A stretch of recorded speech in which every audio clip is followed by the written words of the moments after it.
Hello, आज इस video में हम लेसन 22 द ट्रुथ के क्वेश्चन आंसर्स रीड करेंगे। पर उससे पहले अगर आपने मेरा चैनल सब्सक्राइब नहीं किया तो ज़रूर कर लीजिए। इन टेक्स्ट क्वेश्चंस 22.1 जो इस स्टैंजा से लिए गए हैं। क्वेश्चन नंबर 1 रीड करते हैं। Which objects mentioned in the stanza can cause physical injury? कौन से ऑब्जेक्ट्स, कौन सी चीज़ें इस स्टैंजा में बताई गई हैं जिससे कि शारीरिक चोट पहुंच सकती है? Answer, sticks and stones can cause physical injury. डंडे और पत्थर से फिजिकल इंजरी, शारीरिक चोट पहुंच सकती है। Question number 2, what have words in the poem been compared with? शब्दों की तुलना किस चीज से की गई है? Answer, words have been compared with ghost. शब्दों की तुलना भूतों से की गई है। Question number 3, complete the following statement in your own words. अपने शब्दों में इस स्टेटमेंट को पूरा करिए। Words are called ghost that haunt us. शब्दों को भूत कहा गया है जो कि हमें डराते हैं। बिकॉज, क्योंकि। तो इसमें जब स्टेटमेंट पूरा करेंगे तो उसका सही आंसर हो जाएगा because they trouble our mind for a long time. क्योंकि वो बहुत लंबे वक्त तक हमारे दिमाग को परेशान करते हैं। Question number 4, words sticks and stones hurt us. शब्द डंडे और पत्थर हमें चोट पहुंचाते हैं। In what way do they differ in their impact? किस तरह से वो अपना असर डालने में अलग हैं? Write your answer in about 50 to 60 words. 50 से 60 शब्दों में अपना उत्तर दीजिए। Answer, words hurt our mind and heart while sticks and stones cause physical injury. शब्द तो हैं वो हमारे दिमाग और दिल को चोट पहुंचाते हैं, जबकि जो डंडे और पत्थर होते हैं उनसे शारीरिक चोट पहुंचती है। You can get relief pain sooner or later which is given by sticks और stones but words haunt us for a long time. जो दर्द आपको डंडों से और पत्थरों से मिलता है उससे जल्दी या देर से आराम मिल जाता है, लेकिन शब्द जो हैं वो लंबे टाइम तक हमें डराते हैं। स्टिक्स एंड स्टोन्स में ब्रेक योर बोन्स। डंडे और पत्थर जो है वो आपकी हड्डियां तोड़ सकते हैं। The cuts get healed as time passes away. जो कट लगते हैं वो ठीक हो जाते हैं जैसे कि वक्त गुजरता है। But the effect of hurting words is long lasting on one tender mind. लेकिन जो असर है चोट पहुंचाने वाले शब्दों का, उनका असर बहुत लंबे टाइम तक नाजुक से दिमाग पर रहता है। Question number 5, your sister takes your pen without your permission to write her examination. आपकी बहन आपका पेन ले लेती है बिना परमिशन के एग्ज़ाम लिखने के लिए। This cause inconvenience for you. इससे आपको परेशानी होती है। Hence you are angry with her, और इसलिए आप उससे गुस्सा हो जाते हैं। How would you react to her action? आप कैसे रिएक्ट करेंगे उसके एक्शन को जो उसने किया? Answer, I shall forgive my sister. कि मैं अपनी सिस्टर को माफ़ कर दूंगी। But make her understand it is a bad habit. लेकिन उसको समझाऊंगी कि ये गलत आदत है। अब इंटेक्स क्वेश्चन 22.2 रीड करते हैं। Question number 1, words have been called sword in stanza 2 why? जो शब्द हैं उनको तलवार कहा गया है स्टैंजा 2 में, क्यों? Answer, words have been called swords because both swords and unkind words are sharp and hurt deeply। क्योंकि जो तलवार होती है और जो बुरे शब्द होते हैं वो बहुत तीखे होते हैं और बहुत अंदर तक चोट पहुंचाते हैं। Question number 2, which two word describe the swords? कौन से दो शब्द हैं जो कि तलवार को डिस्क्राइब करते हैं? Answer, slant and curved। ये दो शब्द हैं। Question number 3, select the meaning out of the ones given below that best explain the line pierce and stick inside in stanza 2। stanza 2 में ये जो दिया गए हैं words pierce and stick inside, इसको ठीक तरीके से बताने के लिए इसका मीनिंग कौन से शब्दों से बताया जा सकता है? तो इसका आंसर ए हो जाएगा, the impact of bitter words is deep and last long. कि जो असर होता है कड़वे शब्दों का वो बहुत गहरा होता है और लंबे वक्त तक होता है। Number 4, identify the word from stanza 2 that describes the effect of words on the poet। कि उस शब्द को पहचानिए जो कि stanza 2 में दिया गया है, जो कि उस असर को दिखाता है जो शब्दों का असर पोएट पे हुआ था। तो उसका आंसर हो जाएगा मोटिफाई। इन टेक्स्ट क्वेश्चन 22.3 जो कि थर्ड स्टैंजा से हैं। Question number 1, where has the pen left the scar? जो दर्द है वो अपना निशान कहाँ छोड़ता है? Answer, the pen left the scar on his mind and tender heart. वो दर्द जो है वो अपना निशान उसके दिमाग पे और नाजुक से दिल पर छोड़ता है। Question number 2, what happen to the poet's physical injury? कवि जो था उसकी फिजिकल इंजरी, उसकी शारीरिक चोट का क्या हुआ? Answer, his physical injury got healed. उसकी शारीरिक चोट ठीक हो गई थी। Question number 3, why could he not forget the words? वो जो शब्द हैं उनको क्यों नहीं भूल सका? Answer, he could not forget the words because they were painful. वो शब्दों को इसलिए नहीं भूल सका क्योंकि वो बहुत ज़्यादा दर्द देने वाले थे। Question number 4, why do words hurt more than weapons? जो शब्द हैं वो हथियारों से भी ज़्यादा चोट क्यों पहुंचाते हैं? Answer, words hurt more than weapons because physical injuries cause by weapons heal up. शब्द जो हैं वो हथियारों से भी ज़्यादा चोट इसलिए पहुंचाते हैं क्योंकि शारीरिक चोटें जो हथियारों से मिलती हैं वो ठीक हो जाती हैं, but pain caused by words does not go away. लेकिन जो दर्द शब्दों से मिलता है वो नहीं जाता होता है। टर्मिनल क्वेश्चंस रीड करते हैं। Question number 1, state the theme और the central idea of the poem. कि जो इस पोएम का सेंट्रल आइडिया है, मतलब इस पोएम में क्या कहना चाहते हैं वो, उसको बताइए 50 से 60 शब्दों में। आंसर रीड करते हैं। The impact of words on the mind is powerful. जो असर होता है शब्दों का दिमाग पे वो बहुत ज़्यादा होता है। Unkind words are more painful than wounds cause by weapons. जो बहुत कड़वे शब्द होते हैं वो बहुत ज़्यादा दर्द देने वाले होते हैं, बल्कि जो चोटें हथियारों से लगती हैं उनसे भी ज़्यादा दर्द देने वाले होते हैं। Physical wounds heal up. जो फिज़िकल वुंड्स होते हैं, जो शारीरिक चोटें होती हैं वो ठीक हो जाती हैं, but emotional injury last long because words linger and haunts us.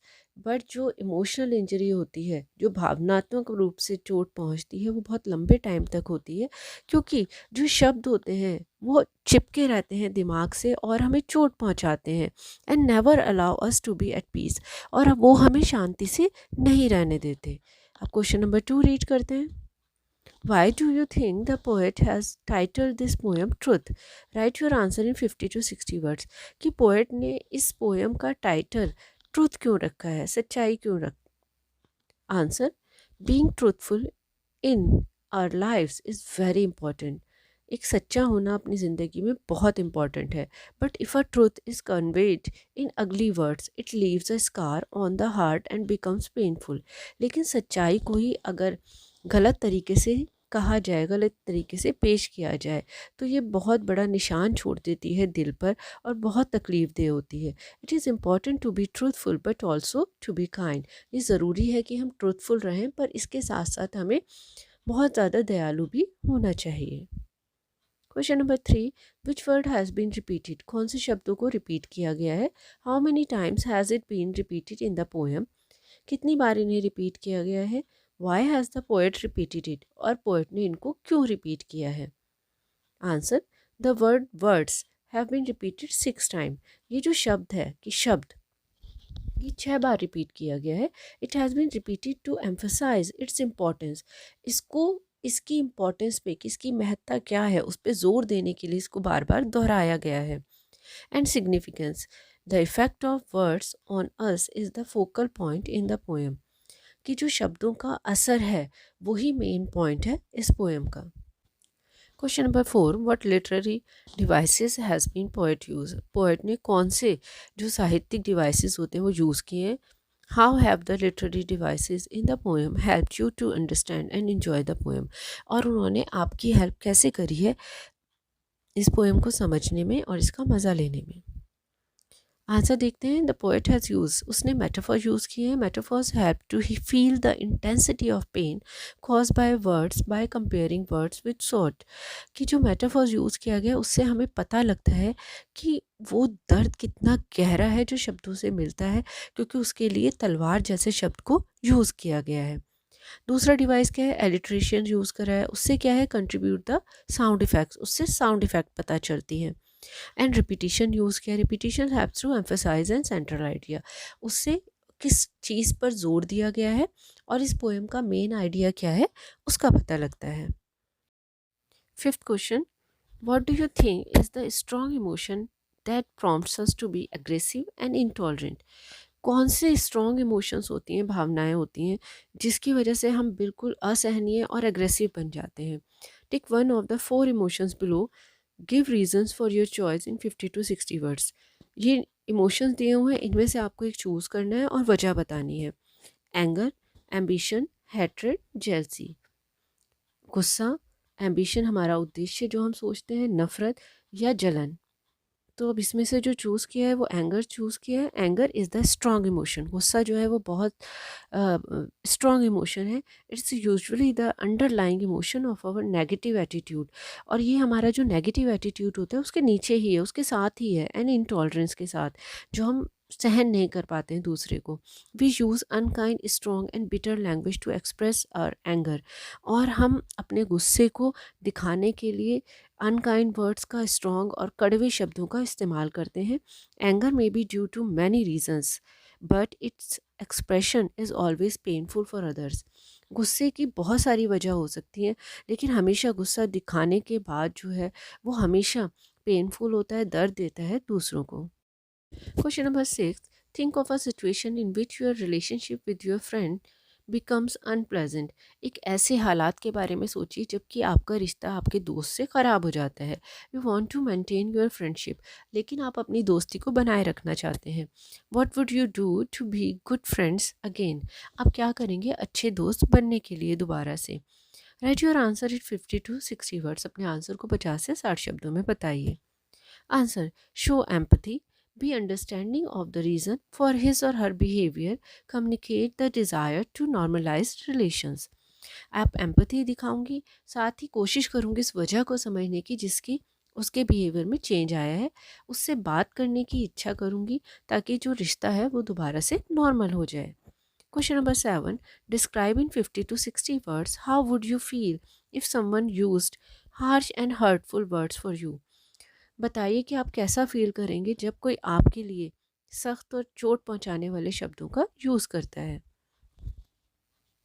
Answer, some people often speak harsh and hurtful words. कुछ लोग जो है वो हमेशा हार्श और चोट पहुंचाने वाले शब्द बोलते हैं। देयर नेचर इज़ सच, उनका नेचर ही, उनकी आदत ही ऐसी होती है। I shall not care a freak for such people, मैं बिल्कुल केयर नहीं करूँगी उनकी इस तरह के लोगों की। But if some genuine person knowingly use harsh and hurtful words, लेकिन अगर कोई सही इंसान, सच्चा इंसान इस तरह के शब्दों का यूज़ करता है, I shall display my immediate reaction, I would ask him to mind his language. तो मैं कहूँगी कि उसकी इस एक्शन पे रिएक्शन दूंगी, साथ ही उनसे कहूँगी कि अपनी लैंग्वेज को सही करें और बिहेव करें अपने आप में। I will make him feel sorry, apologize like a gentleman. एक अच्छे इंसान की तरह मैं कोशिश करूँगी कि वो सॉरी कहें, अपोलोजाइज करें, माफ़ी मांगे। क्वेश्चन नंबर 8, उसका ए पार्ट है, given below is a list of emotions and values, put them in appropriate column in the space provided below. कुछ इमोशंस और वैल्यूज़ दी हुई हैं और उनको कहा है कि 2 कॉलम्स हैं, उनमें अलग अलग रखना है। Refer to the dictionary if necessary to understand the meaning, और अगर मीनिंग समझ में नहीं आता तो डिक्शनरी की हेल्प ले सकते हैं। फिर ऑलरेडी मैंने पॉजिटिव और नेगेटिव कॉलम में रख दिया है। जैसे पॉजिटिव मैं बताती हूँ पहले, empathy, sharing and caring, forgiveness, माफ़ करना, टॉलरेंस, सहन करना, रिस्पेक्ट फॉर एज, बड़ों की इज्जत करना, सॉफ्ट एंड प्लेजेंट कम्युनिकेशन होना, स्पिरिट ऑफ सेक्रीफाइस, दूसरे के लिए त्याग करने की भावना होना, ग्रेटिट्यूड होना, सेल्फलेसनेस होना, एंड काइंडनेस, दया का भाव भी होना चाहिए। नेगेटिव कौन सी चीज़ें हो जाएंगी? लस्ट, ग्रीड, लालच, जेलसी, रिवेंज, बदला लेना, अब्यूसिव लैंग्वेज, बहुत गलत भाषा इस्तेमाल करना, सेल्फिशनेस, स्वार्थी होना, एंड कंपैरिजन, तुलना करना।